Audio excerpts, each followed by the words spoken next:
This is the Boot Trunk Hinge Panel for the Jaguar XK140 range. Strictly speaking, this is off a XK140 Open Two-Seater Roadster, but this panel doesn't actually change for the 140s. They are all exactly the same. It's a metal panel, and it's bent, as you can see on that bottom section there. Then it has the cutouts for the boot hinges as you go along. So it's in the car like that as you look in, and then the hinges there and the boot that's coming down like that.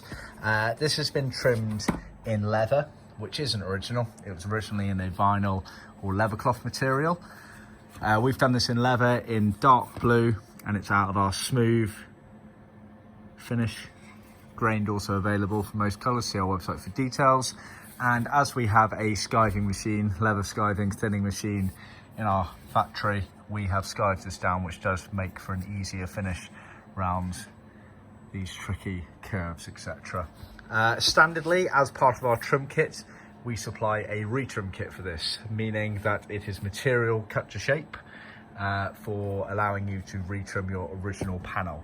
However, if your car is missing the panel, we can, as an optional extra, supply you with a new metalwork panel. However, what we do recommend is, because of the inconsistency, shall we say, from car to car in this era of manufacture, we recommend that we do not trim that panel for you. We send the retrim kit and the new metalwork panel to you separately, and you match up the metalwork panel to your car, make any subtle changes that might need to be done to get it to fit to your bodywork of car, and then trim it up at your end. That is by far and away the most sensible way of doing it.